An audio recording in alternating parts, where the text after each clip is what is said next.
Everyone, स्वागत है आपका मेरे चैनल में। और आज मैं आपके लिए एक यूज़फुल वीडियो लेकर आ चुकी हूँ जो बहुत ही इंटरेस्टिंग होने वाली है। तो इसमें मैं ऐसी टिप्स लेकर आई हूँ जो आपके बहुत यूज़फुल हो सकती हैं। तो सबसे पहली ट्रिक है ये मोमोज़ को लेकर। ये हमने घर पर मोमोज़ बनाए हैं। यदि आपके पास टमाटर ना हो तो आज मोमोज़ के मसाले में ही थोड़ी सी मिर्ची ज़्यादा ऐड कर सकते हैं, तो इससे आपको चटनी की कमी नहीं महसूस होगी। तो आप इस तरीके से अपने मोमोज़ बना सकते हैं। कितने अच्छे मोमोज़ बने हैं। हमारे दीपक को लेकर, ये जो दिए होते हैं हमारे जलाते जलाते काले पड़ जाते हैं और इस पर जो इनका ऑयल होता है तो उसकी एक मोटी सी लेयर जम जाती है और वो साफ़ नहीं होती है। तो हमें इसके लिए क्या करना है, तो हमें सबसे पहले करना है इन्हें पानी से गिला और बस इस पर हमें लगाना है अब थोड़ा सा सॉस। और आप देखेंगे फ्रेंड की जो सॉस है वो बहुत ही अच्छी होती है, उससे हमारे जो दिए हैं बिल्कुल निखर जाते हैं।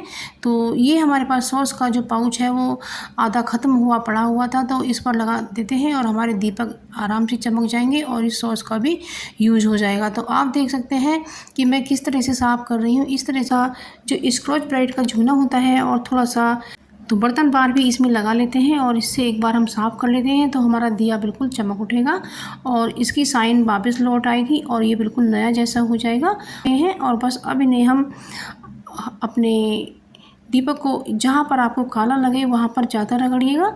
अब वॉश कर लेते हैं। तो फ्रेंड्स आप देख सकते हैं कि ये हमें इसी तरीके से अपने दिए को चमकाना है। तो अब अगली ट्रिक आती है। तो फ्रेंड्स जब क्या होता है, हम जब आलू को बॉईल करते हैं तो आलू बहुत गर्म होते हैं और वो हम छू नहीं पाते हैं और हमें जल्दी की वजह से छीलना भी होता है। तो इस तरह से नाइफ से आप उसके टुकड़े बनाइए और ये इस तरह से आलू जल्दी ठंडा हो जाता है और इस तरीके से छिल भी बहुत आसानी से जाता है, जैसा कि आप वीडियो में देख सकते हैं। तो इस तरीके से फ्रेंड्स आप कर सकते हैं। तो इससे आलू जल्दी ठंडा हो जाएगा और आपका काम भी जल्दी हो जाएगा और हाथ भी आपका नहीं जलेगा। तो इस तरीके से आप आलू को छील सकते हैं। तो फ्रेंड्स आप मेरे चैनल पर नए हैं तो मेरे चैनल को सब्सक्राइब कीजिएगा और मेरी वीडियो को लाइक शेयर कमेंट कीजिएगा और मुझे कमेंट सेक्शन में ज़रूर से लिख कर भेजिएगा कि आप मेरी वीडियो दुनिया के किस जगह से देख रहे हैं। मुझे ये पढ़कर बहुत ही अच्छा लगेगा और बहुत ही अच्छा महसूस करूँगी, पसंद आई होगी। तो अगली ट्रिक आती है हमारी। तो हम जब चावल बनाते हैं तो सबसे लास्ट में हमें इसमें 1 चम्मच या आधा चम्मच देसी घी ऐड कर देना है। तो फ्रेंड्स चावल में बहुत ही अच्छी खुशबू और बहुत ही अच्छा टेस्ट बनेगा। अब अगली ट्रिक आती है हमारी। जब हम चाय की पत्ती या कोई भी पैकेट हम खोलते हैं तो हमें उसे काटना बिल्कुल भी नहीं है, हमें इस तरह से चाकू से फाड़ देना है।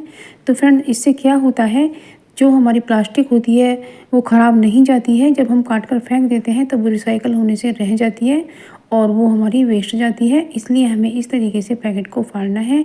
तो हमने चाय की पत्ती को इस तरीके से निकाल लिया है और हमारी जो प्लास्टिक है वो बिल्कुल भी वेस्ट नहीं गई है। आप देख सकते हैं पूरा का पूरा पैकेट है और ये रिसाइकल होने में आ जाएगा। तो इस तरीके से फ्रेंड्स आप इसको काट कर बिल्कुल भी मत फेंकिएगा और इससे प्रदूषण भी बढ़ता है।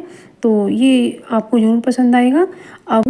अब दूसरी ट्रिक है पेड़ पौधों को लेकर। तो फ्रेंड्स ये हमारा मरवे का पौधा है, इसे बनतुलसी भी कहा जाता है और इसकी पत्तियों में बहुत ज़्यादा खुशबू होती है। यानी कि इसके अंदर जैसे पुदीना होता है उसी तरह से इनमें भी बहुत खुशबू होती है और इसकी चटनी बनाई जाती है जो पेट के रोगों के लिए भी बहुत अच्छी होती है। तो इस बरसात के मौसम में पुदीना और धनिया तो कम उपलब्ध हो रहा है। अपने ताज़ी गमले की पत्तियाँ फ्रेश इस तरह से कितनी अच्छी लगती हैं और इसकी बहुत ही अच्छी चटनी बनती है। तो मैंने ये पत्तियाँ कलेक्ट कर ली हैं और इन्हें अब मैं धो लेती हूँ। तो मैंने इस तरह से टैप के नीचे ही इनको रख दिया है और इस तरीके से मैं निथार कर इन पत्तियों को निकालूंगी। फ्रेंड्स जब अपने गमले से ताज़ी पत्तियाँ तोड़कर चटनी बनाई जाए तो उसका मज़ा अलग ही होता है। तो फ्रेंड्स आप भी अपने घर में मरवे का पौधा ज़रूर से लगाइएगा, ये बहुत ही अच्छा होता है और इन्हें तुलसी भी कहा जाता है। तो फ्रेंड्स मैंने ये पत्तियों को निथार कर निकाल लिया है। अब मैं इस पानी को डाल करके दोबारा कटोरा धो करके फिर से इन्हें और वॉश कर लेती हूँ। हमें 3-4 बार इसी तरीके से वॉश करना है क्योंकि बरसात का मौसम है, इस पर कीड़े वगैरह बैठ सकते हैं। तो इस तरह से हमें अच्छे से साफ़ करके ही लेना है और इस तरह से मैंने इन पत्तियों को निथार करके धो लिया है। आप देख सकते हैं कितनी हरी और कितनी फ्रेश पत्तियाँ हैं और ये बहुत ही अच्छी हैं। तो फ्रेंड्स मैं इनकी चटनी बनाकर आपको दिखाऊंगी, तो आप मेरा वीडियो पूरा देखिएगा और मुझे कमेंट सेक्शन में ज़रूर लिख कर भेजिएगा कि आप दुनिया के किस कोने से मेरी ये वीडियो देख रहे हैं। ये अगली ट्रिक है मेरी बत्ती को लेकर। जब क्या होता है हम एक एक बत्ती बनाते रहते हैं तो हमारी जो रुई है वो छोटे छोटे टुकड़े में बनती जाती है और वो ख़राब हो जाती है। तो इसलिए आप दूध लें और काफ़ी सारी रुई लेकर के आप जब खाली टाइम में बैठी हो, जब फुर्सत में हो, आपको कोई काम ना हो, तो उस समय इस तरह से रुई को लेकर दोनों छोर पर दूध लगाकर बनाकर फिर उन्हें आप पर्स में चिपका कर इस तरह से बत्ती बनाइएगा फ्रेंड्स। ये सूखने के बाद बहुत अच्छी बत्ती बन जाती है। इसी तरीके से हम सभी बत्तियाँ बना लेते हैं और धीरे धीरे हम सभी बत्तियाँ बना करके इन्हें सुखाएंगे, पंखे की हवा में सुखाएं। और इस तरह से मैंने सभी पंखे की हवा में बत्तियाँ सुखा करके इस तरह से रख दी हैं। और इसमें मैंने तिल का तेल डाला है, आप चाहें तो देसी घी भी डाल सकते हैं, लेकिन तिल का तेल सबसे बेस्ट रहता है क्योंकि बत्तियाँ आपस में चिपकती नहीं हैं और इस तरह से हमारा काम बहुत ही आसान हो जाता है। तो फ्रेंड्स, जब आपको कुछ ऐसी टिप्स मिल जाती हैं जिससे आपका काम आसान हो जाए तो आप अपने लिए भी कुछ समय निकाल पाती हैं, तो कितना अच्छा होता है। तो फ्रेंड्स, मैं नई नई वीडियो लेकर आती रहती हूँ, आप देखते रहिएगा। तो आज के लिए बस इतना ही, मिलते हैं एक नई वीडियो के साथ में, तब तक के लिए bye bye, thank you for watching, जय श्री कृष्ण दोस्तों। अगली ट्रिक आती है हमारी टोकरे को लेकर, जब बर्तन हम साफ करके रख देते हैं। क्या होता है फ्रेंड्स, आजकल मक्खियों का और मच्छरों का प्रकोप बढ़ गया है और वो हमारे बर्तनों पर जब बैठ जाते हैं तो वो कहीं ना कहीं गंदा कर ही देते हैं। तो इसलिए हमें एक पुराना लेना है, एक दुपट्टा, और उस दुपट्टे को इस पर हमें ढक देना है। जो भी आपके पास साफ़ सुथरा हो, लेकिन चाहे पुराना दुपट्टा पड़ा हो, उसे इस तरह से ढक दीजिएगा फ्रेंड्स। तो आपके जो बर्तन है वो मक्खी मच्छर बैठकर गंदा बिल्कुल भी नहीं करेंगे, तो इससे आप सफाई भी रख सकेंगी। तो ये बहुत यूज़फुल सी ट्रिक है, आपको ज़रूर से पसंद आएगी और फ्रेंड्स इसे आप फॉलो करके ज़रूर से देखिएगा।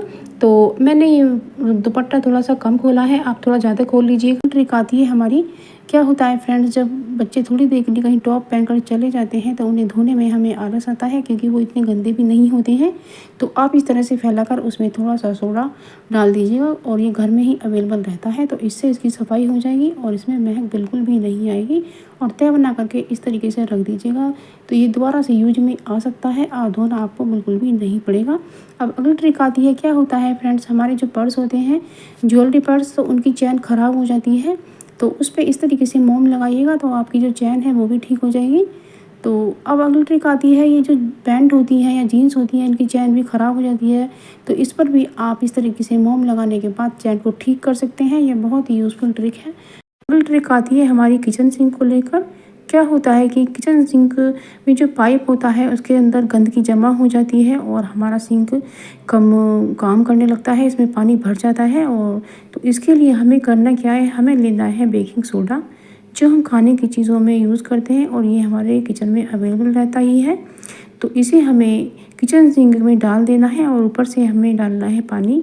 तो इस तरीके से जो इसके पाइप में गंदगी अटी होती है वो सब निकल जाएगी। तो ये ज़रूर से आप कीजिएगा और ये हमें रात के समय करना है, तो इससे रात के समय कीटाणु भी मर जाते हैं।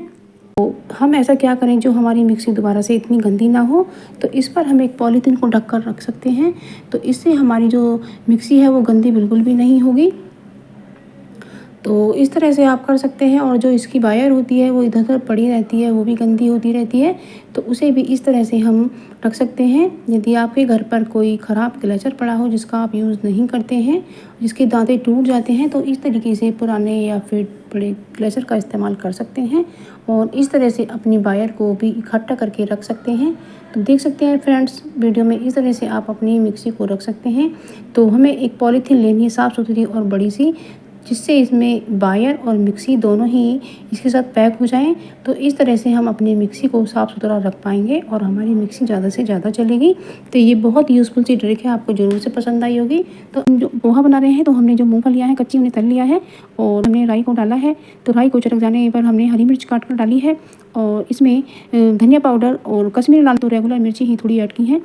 और पोहे में मैंने नमक पहले ही ऐड कर दिया है भिगो करके, और इसमें मैंने हल्दी ऐड की है। और इस तरीके से अब इस पोहे को हम इसमें ऐड कर देते हैं। पोहे को, और ये जो कुछ भुरभुरा सा लग रहा है, तो इसको बैलेंस करने के लिए मैं इसमें, तो बस इस तरीके से मैं इसमें थोड़ा सा पानी ऐड कर देती हूँ, क्योंकि इससे ये बैलेंस में आ जाएगा। और पानी हमें थोड़ा सा ही छिड़क कर डालना है, ज़्यादा नहीं डालना है, केवल 1 चमचे के बराबर। और इस तरीके से हमारा जो पोहा है वो बैलेंस करेगा और अच्छी तरह से बनकर के तैयार हो जाएगा। तो मैंने ये मूँगफलियाँ तलकर डाली हैं और स्वाद के अनुसार मूँगफली के हिसाब से हमें नमक ऐड करना है, क्योंकि हमने पोहे में पहले भी डाला है। तो मैंने तो इसमें, मेरे पास कुछ भुजिया पड़ी हुई थी, वही मैं इसमें ऐड कर देती हूँ और इससे हमारा जो पोहा है बहुत ही टेस्टी बनकर के तैयार हो जाता है। और मैं थोड़ी सी अब भुजिया मैं ऐड कर देती हूँ। नाश्ता होता है तो हमें हल्का ही खाना चाहिए। और देख सकते हैं कितना प्यारा अच्छा सा हमारा पोहा बनकर के तैयार हुआ है। इस तरीके से आप पोहा मिनटों में बना सकते हैं। ये बहुत ही जल्दी बनने वाला नाश्ता है। अब अगली ट्रिक आती है हमारी जो किचन टॉवल होता है उसको लेकर। तो आजकल बरसात का मौसम है और नमी भरा मौसम है, तो किचन टॉवल में महक हो जाती है और बैक्टीरिया पनप जाता है। तो इसलिए हमें इसको विम के साबुन से साफ़ करना है, या आप कोई भी साबुन ले सकते हैं। और इस तरह से हमें किचन टॉवल को अच्छे से साफ़ करना है और उसकी सफाई का हमें विशेष ध्यान रखना है। और हमें दिन में इसे 2 बार तो ज़रूर से साबुन से धोना ही है। तो इस तरीके से आप इसे धोएं। और ये टॉवल मैंने बड़े टॉवल में से काट कर के बनाया है। तो फ्रेंड्स, आप देख सकते हैं कि एक साइड से जब मैंने इसी किनारे को नहीं मोड़ा है तो उसमें से तार निकल रहे हैं। तो जैसा कि आप वीडियो में देख सकते हैं, हमें खूब अच्छे से इसे धोना है और साफ़ करना है। और इसके लिए यदि आप चाहें तो थोड़ा डेटॉल के पानी में भी डाल सकते हैं। और इस तरीके से इसको मोड़कर हमें सिल लेना है। तो इससे हमारा छोटा टॉवल बन जाता है। और इस तरीके से मैंने इसे अच्छे से धोया है। आप भी फ्रेंड्स अपने किचन टॉवल का ध्यान रखिएगा।